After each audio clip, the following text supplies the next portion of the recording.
Okay, welcome to another Orbiter 2010 video. And in this video I am here in orbit around Earth in the Aero freighter. And in this video I am using the date June 30th, 2153 because this is the next date that you can do a Voyager style mission, you know, sling Jupiter, Saturn, and so on.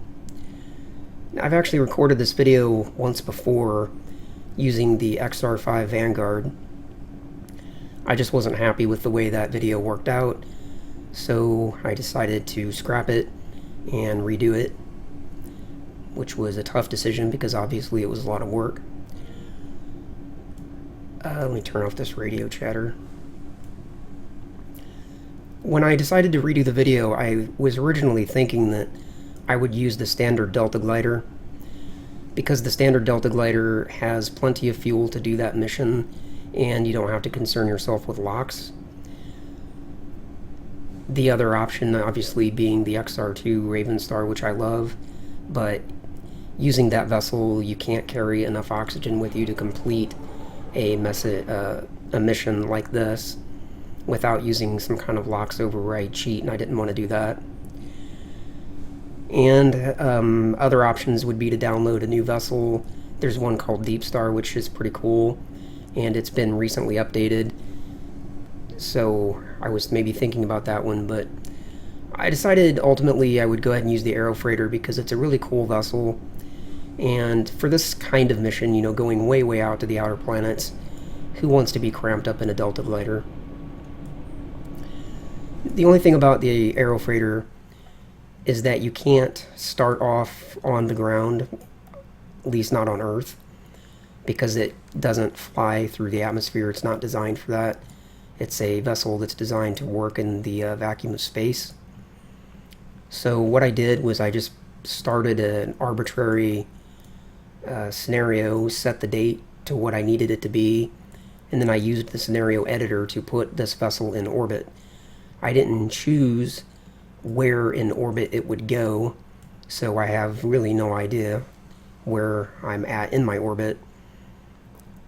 And I did that actually on purpose because that will force me to have to spend time setting up the mission just to get the vessel into a good orbit that will allow me to go out to Jupiter.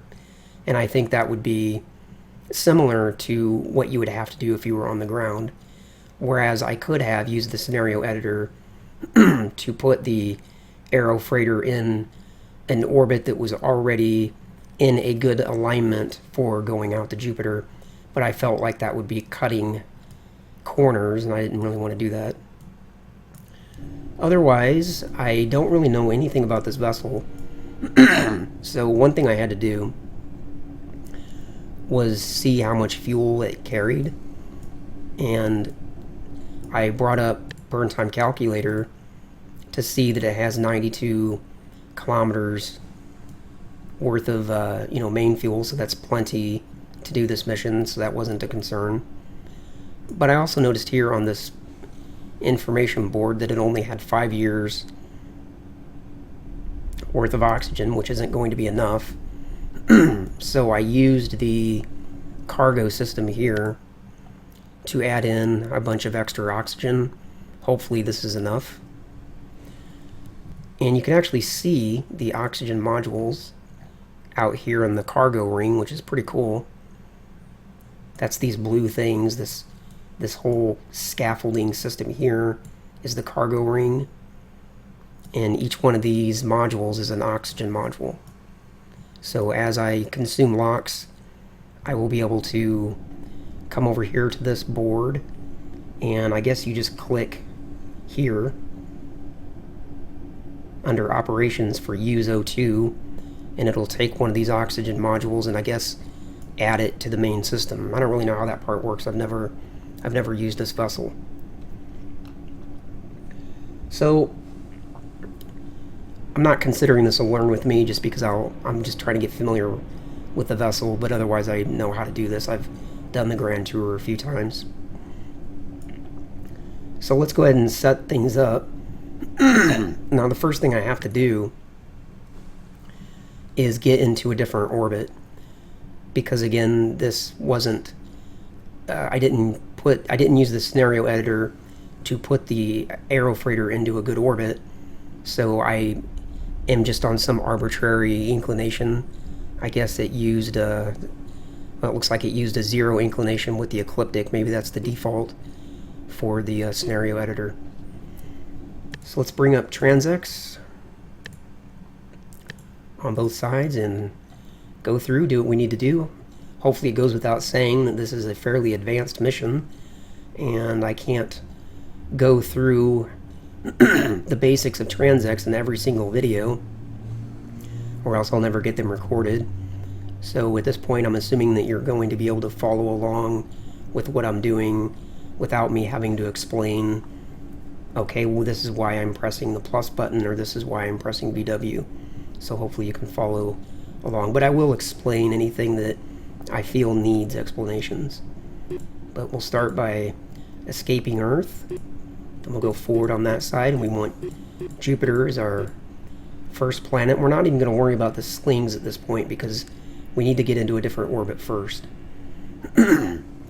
And then on that side, I'll go forward so I can view the encounter. Come forward over here, we'll view the eject plan, and we'll start by adding in the prograde that we need, which is going to be something like that. Now we need a plane change here, something like that. And obviously that has us out to Jupiter. Jupiter is an easy planet to get to because its gravity well is massive. It's pretty hard to miss. All you have to do is throw your vessel out in that general direction, and once you're within a huge ring around Jupiter, you'll just get basically sucked in, by its gravitational pull. So it's a really easy planet to get to. Now I'm going to come back to prograde here, and I want to just make sure that I have a normal inclination.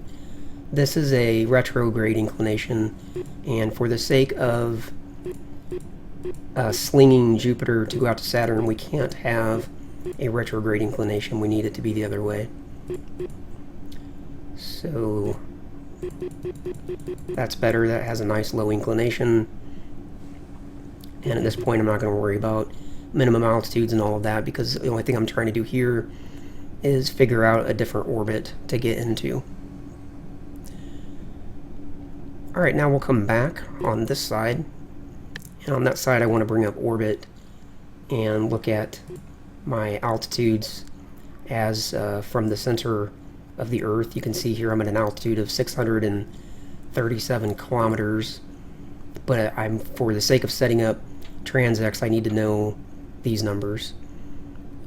So I'm going to start by setting the PE distance to 7.008, which is what I see there. Do an adjustment, and there we have it. And before I forget, let me come to view setup and change the graph projection to plan, and back over to escape plan. Now we're going to adjust the eject orientation, find out how many degrees we are off, and it looks like we're out by about 15 degrees from where we need to be.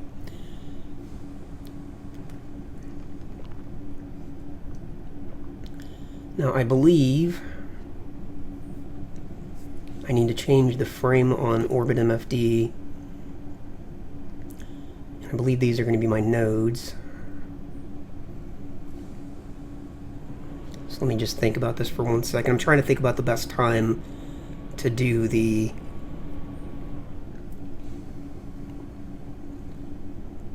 plane alignment.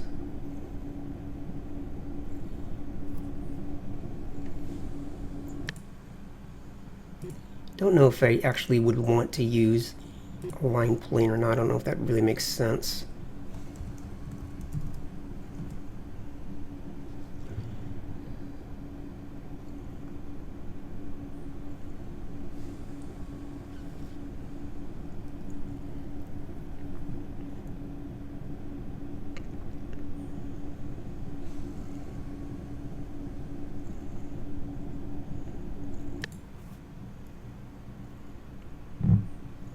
don't think the aligned plane would make sense in this case.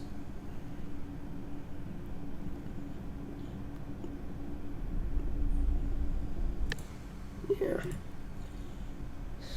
So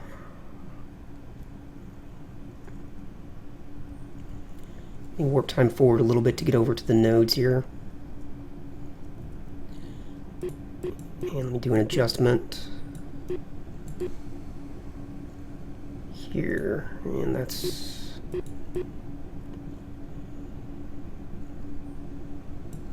come around this way.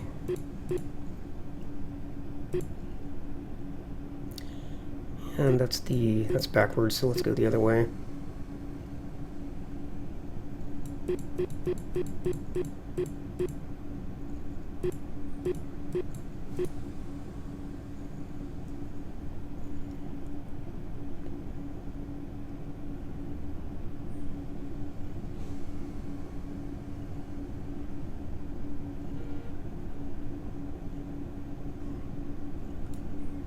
Okay. Let's start with orbit normal. And just see what that does.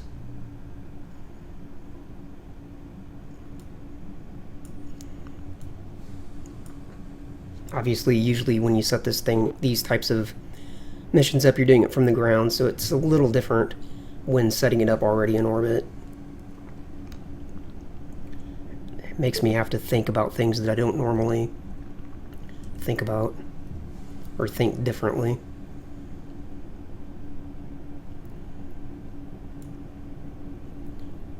So let's see if that brings the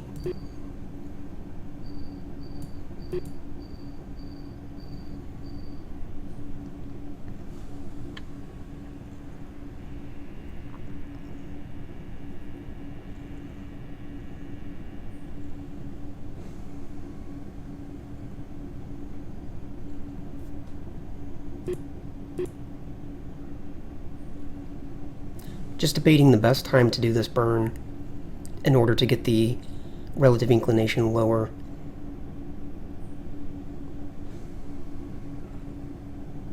Let me try to do it at a different time.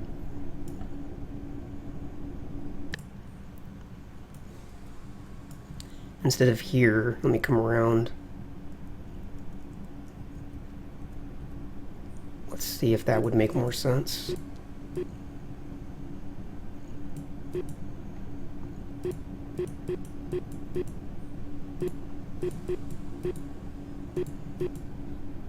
Okay, that's backwards. Let's go the other way.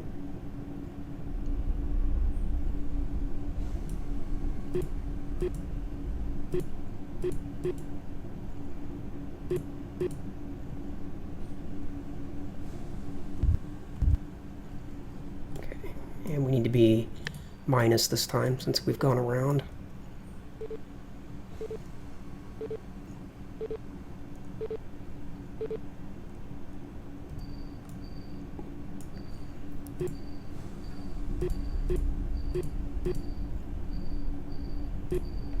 Okay, full power on the main engines, and we're bringing the relative inclination down.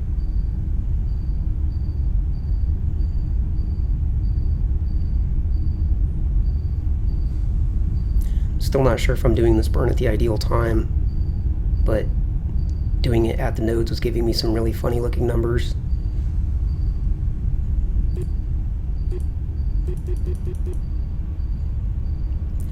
And I'm going to warp time ahead just a little bit to bring that down more quickly.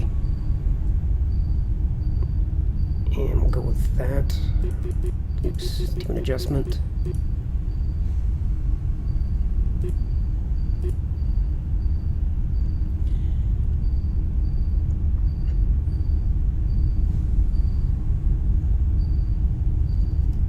And I'm going to begin backing off the main engines.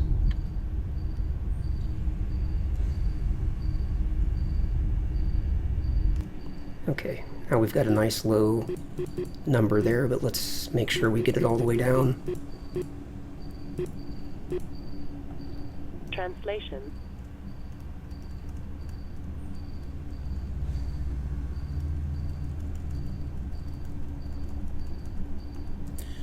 Okay, now I should have a good parking orbit. So let's set up.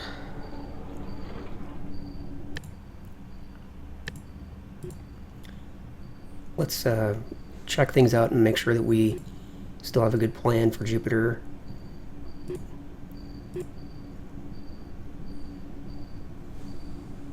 And I'm happy with that.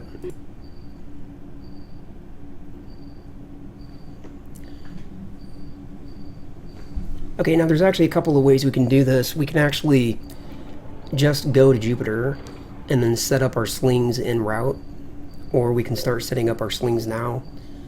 I guess I'll go ahead and set them up now.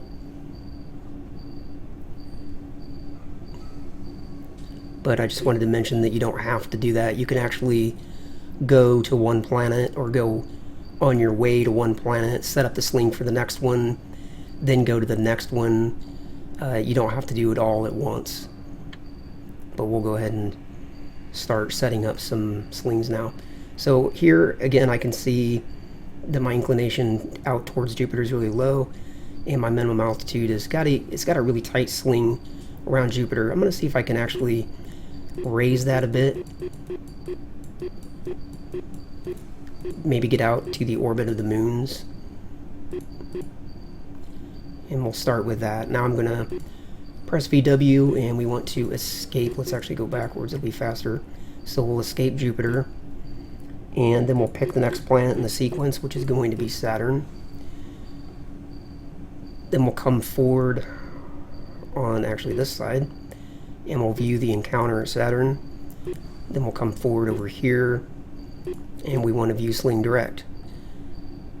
Go through the variables here, and we'll start with the outward angle. And what we're looking at here, which is actually a little hard to see, so let me actually press F8, even though this view isn't as cool.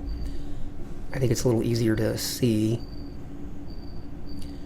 But what we're looking at here, there are two rings. The inner ring is the orbit of Jupiter. The outer ring is the orbit of Saturn. And I want to bring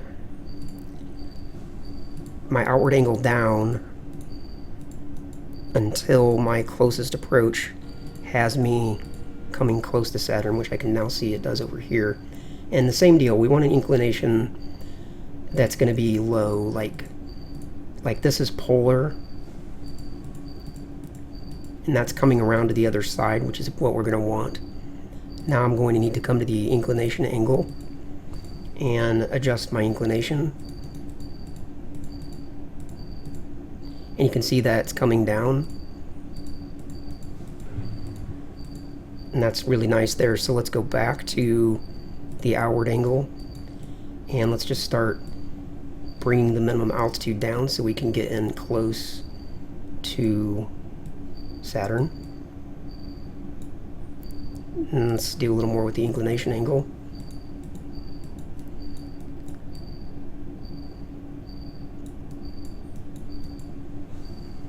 And back to outward.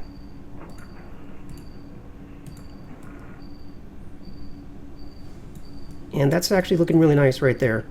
We've got a relatively close sling by Saturn, but we don't want to necessarily get right down, on top of the planet. This will get us out, out toward maybe the orbital altitude of some of the moons. So let's kind of see if that'll work. And we'll go to the next planet in the sequence. So come to view encounter. No, I'm sorry. View setup. And then we'll go escape, forward. Next planet in the sequence is Uranus. Then forward on that side to view the encounter. Now we'll come forward over here, and we have the sling direct. And this time it's easier to see. So let's go back to the cooler aero freighter view. Actually, you know what? With as weird as that looks, I'm just going to keep it out here for now. And we'll repeat the process. We come to the outward angle. We can see here, this is the orbit of Saturn on the inner ring because we're in stage 6. And this is going to be the orbit of Uranus out here on the outer ring. And we can see we're coming here, slinging Saturn at this point and coming out to the orbit of Uranus. So we need to adjust our outward angle to bring us over here toward Uranus, so that we arrive at the same time that Uranus is going to be at that position. And we can see here on the encounter view that things are coming together. And again, we're looking for that low inclination, and we'll just dial in the altitude. And go really low with the inclination settings. That's hypersensitive down here. Back to outward angle. And we're going to put in minus until that minimum altitude comes down. And there we have it. And that's got us slinging really close to Uranus, but we need to work on our inclination. Now we're polar again. So let's go minus. That's not helping. Let's go plus. And that's bringing down that inclination. And there we have it. That's a nice close sling in by Uranus.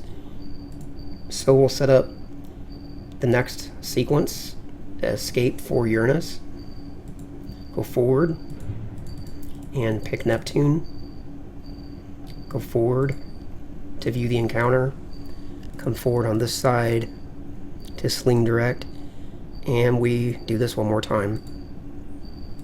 We set up our outward angle, and the timing on this one's weird,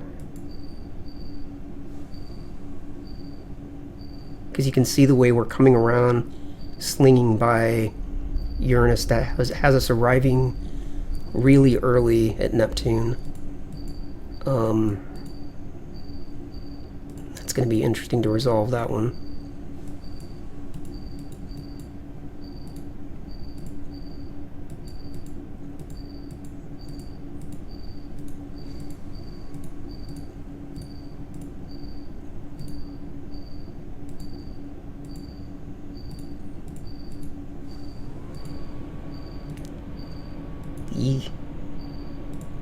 That's an ugly looking...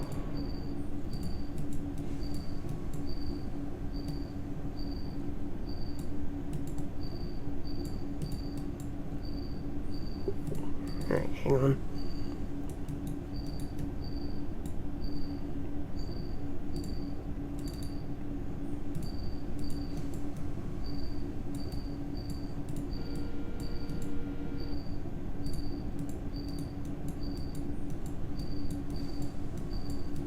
I'm going to use the inclination to see if I can actually have a more desirable impact on the minimum altitude.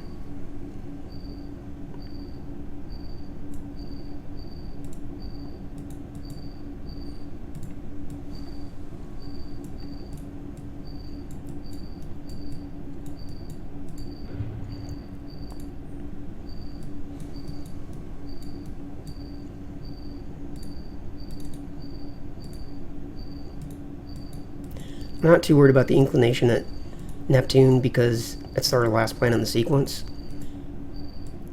I don't actually have Pluto because it doesn't come with orbiter by default, and I haven't ever bothered to add it.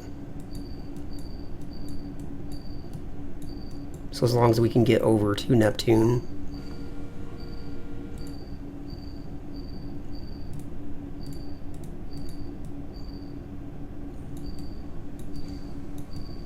yeah, something like that has us out there.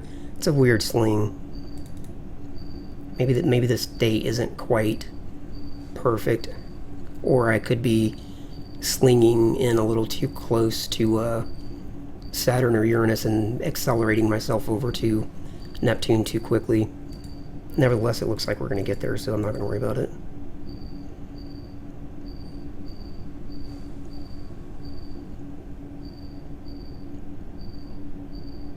Just doing a bit of fine-tuning here.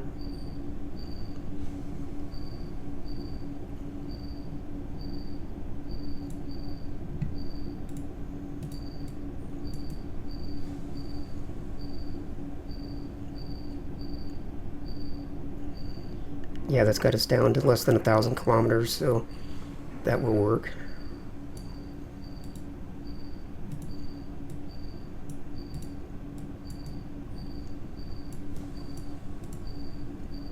Okay, that's Neptune.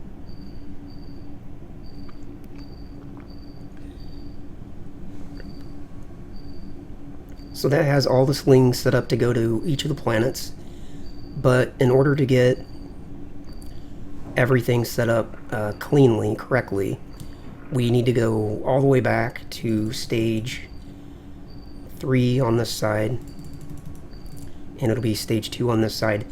And we can see here in the slingshot view that our PE ratio and our relative inclination out to Jupiter is not right. It's way out. So what we have to do first is go through each planet in the sequence and get our relative inclination and PE ratio. We want our PE ratio to be 1, and we want our relative inclination basically to be 0. So we can do that by just making small adjustments to the prograde and change plane. So we'll start there. And you can see the PE ratio coming down, and what that's going to do, it's going to come all the way to 0, and then it's going to flip around. And that's going to resolve that relative inclination being so far off. Like that. Now I'm going to add in some more prograde, and then we'll come over to change plane, and we'll add in a little bit of change plane, and you can see that it's bringing the relative inclination down, but it's also raising the PE ratio, so we need to go back and forth between prograde and change plane until we get the right balance. And we want a PE ratio of 1 and a 0 relative inclination.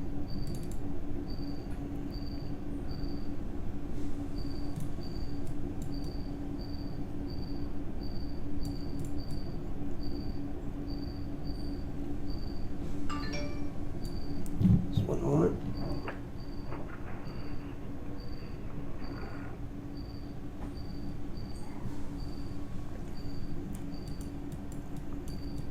Okay, so that's bringing the relative inclination down. Let's check prograde and see if we can get the PE ratio closer to 1. And you can see there's a balance here where as you change one variable, it gives you what you want with both.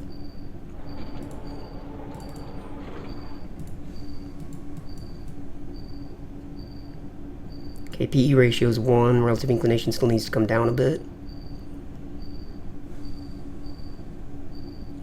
Getting really close, right about there. And let's see if we can fine-tune prograde a little more.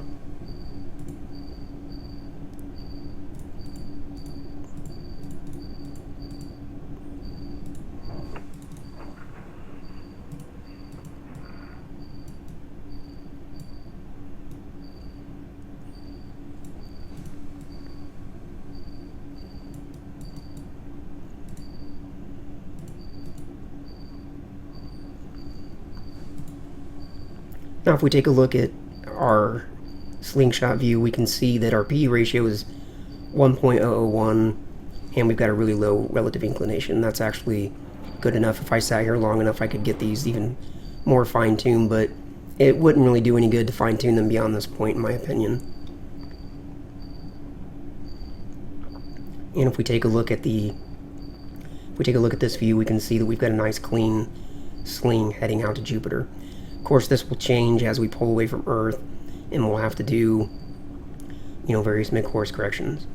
So that's the Jupiter sling. That's what it needs to look like. But now, if we come forward and we look at our Saturn sling, you can see that it looks terrible. So we need to come forward on this side to the sling direct, and we need to do the same thing. But this time, since we don't have the ability to adjust prograde and change plane, we need to adjust outward angle and inclination angle, and that accomplishes the same thing. So here, our P ratio is way out. So let's go to a hyper setting. Actually, let's go to ultra, and we'll see what happens if we just put in a bunch of minus. That's helping, so let's put in more. That's overdoing it, so let's back up. And now let's go to inclination angle. And we go back and forth between these two variables.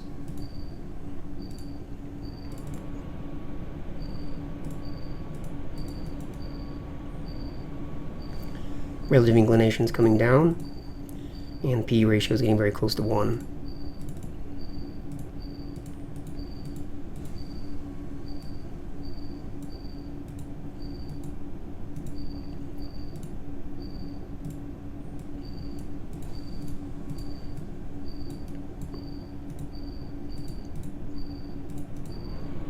Okay, there the relative inclination is 0.04. Let's see if we can get a little bit more on the PE ratio. There we have it. That's looking pretty good in my opinion.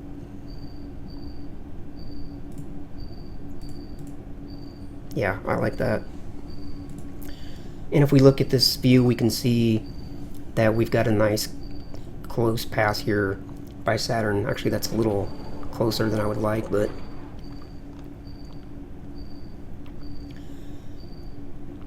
as long as we are able to complete each sling, then I'm okay with that.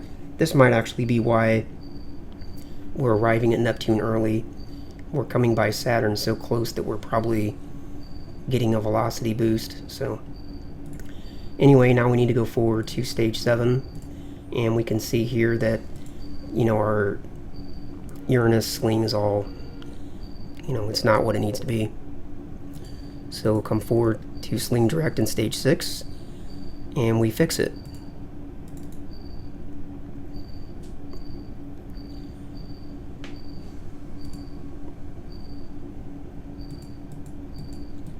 Okay, that's the wrong way.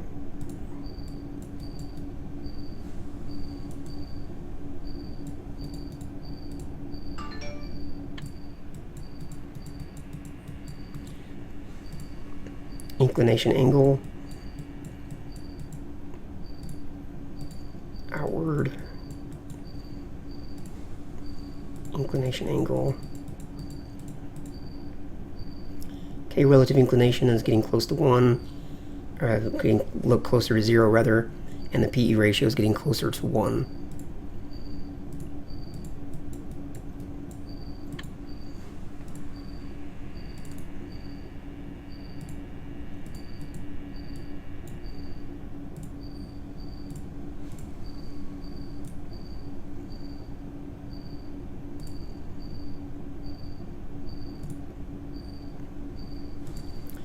And that's our Uranus sling, and that's interesting because that one's actually quite a bit farther out than it was, you know, with our other ones. So finally, we come all the way out to stage 9 now, and we view the encounter, and in stage 8, in Sling Direct, we can fine-tune this last part of the sling. Now, in part, it doesn't do a lot of good to set these all up this far in advance because there's so much adjustment that has to be done as you actually complete the burn to go out to Jupiter. But I'm just showing how to set all this up, you know, here while we're still in orbit around Earth.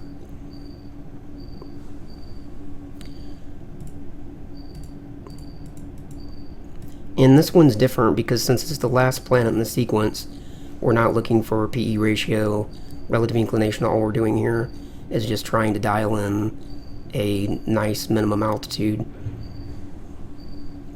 So this one's pretty easy.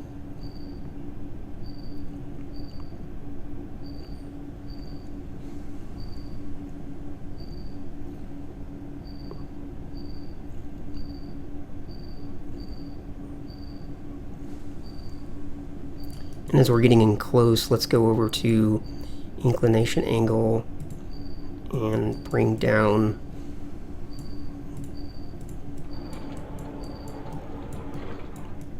the inclination. And a little bit more with the outward.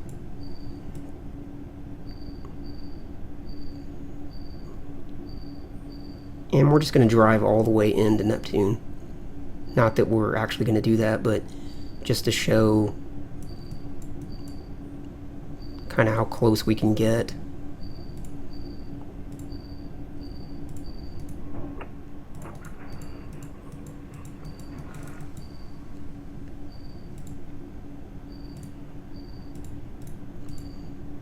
And then we've got a minimum altitude out at Neptune of 500 kilometers. And of course, this is never going to hold all the way out there, but that's our sling. That's our whole mission setup in TransX. And if we go back through each of the stages, we can kind of look at everything one last time.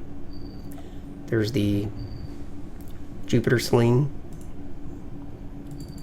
There's the Saturn sling. That's the Uranus sling. And that's the actual encounter at Neptune.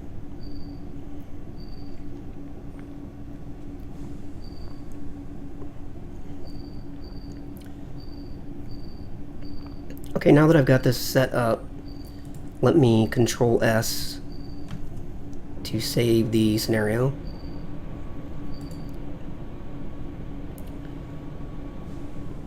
And let me pause the simulation. And I'm going to say this will be the end of part 1. And when we come back in part 2, I will actually complete the Trans-Jovian injection burn and head out to Jupiter so we can begin our journey out through the solar system. If you like this part of the video, please leave a comment down below. If you have any questions about anything that I did here, let me know what your questions are. The only caveat that I'll put out there again is that this is not, like some beginner thing to do in TransX. So if you're watching this and you're new to TransX and all of this is just making your eyes glaze over, then don't worry. This is not the video to start with. You want to go back to, some of the more basic stuff like just going to the moon or going to Mars. It'll be a while to build up to, doing all these complex slings. And that's going to be it. I'll see you in the next part.